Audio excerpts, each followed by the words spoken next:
Hi எல்லாரும் வணக்கம். தங்க பிள்ளை ஈவினிங் ஸ்கூல்லேருந்து வந்ததுக்கப்புறம் சாப்பிட்றதே இல்லை, ஸ்நாக்ஸ் தான் கேட்குறாரு. இன்றைக்கி அவருக்கு பச்சை பயிர் முளை கட்டினது தான் கொடுக்கணும் அப்படின்றதுக்காக தான் ரெடி பண்ணியிருக்கேன்.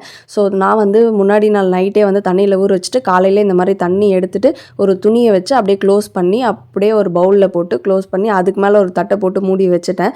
ஸோ நீங்கள் வந்து இந்த துணி இல்லை அப்படின்னா நீங்கள் வெறுமனே அந்த தண்ணி இல்லாமல் பவுலில் போட்டு கூட அப்படியே மூடி வச்சிடலாம். ஸோ நம்ம வந்து நைட்டு ஈவினிங் எப்போ சாப்பிட்றோமோ அப்போ எடுத்து பார்க்கும்போது அழகாக முளை கட்டியிருக்கும். நான் கன்சீவாக அந்த டைமில் வந்து ஃபஸ்ட்டு ஸ்கேன் அப்போ வந்து பேபி வந்து நல்லா தான் இருக்காங்க, பட் உங்களோட வெயிட் ஏறல அப்படின்னு சொன்னாங்க.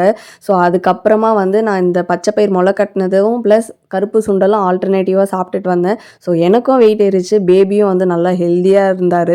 ஸோ இது நீங்கள் ப்ரெக்னெண்ட்டாக இருக்கவங்க தான் சாப்பிட்ணுமா அப்படின்னு கேட்டிங்கன்னா அப்படி இல்லை, யார் வேணாலும் சாப்பிட்லாம். உங்களுக்கு வெயிட் ஏறணும் இல்லை குழந்தைங்களுக்கு ஹெல்த்தியாக கொடுக்கணும், வீட்டில் இருக்க பெரியவங்க சாப்பிடலாம். உங்களுக்கு அப்படியே வெறுமனே சாப்பிட பிடிக்கல அப்படின்னா வேக வச்சு கொடுக்கலாம், சாலட்டில் கொடுக்கலாம். நம்ம வந்து எதாவது குழம்பு வைக்கிறோன்னா அதில் காயோட சேர்க்கலாம். ஸோ நம்ம வெஜிடபிள் ரைஸ் செய்யும்போது அதுலேயுமே சேர்க்கலாம். ஸோ நம்மளோட க்ரியேட்டிவிட்டியை பொறுத்து தான் குக்கிங் அப்படின்னு நான் நினைக்கிறேன். ஸோ நீங்கள் எப்படி வேணாலும் ஆட் பண்ணிக்கலாம். கிட்ட அம்மாட்ட வா.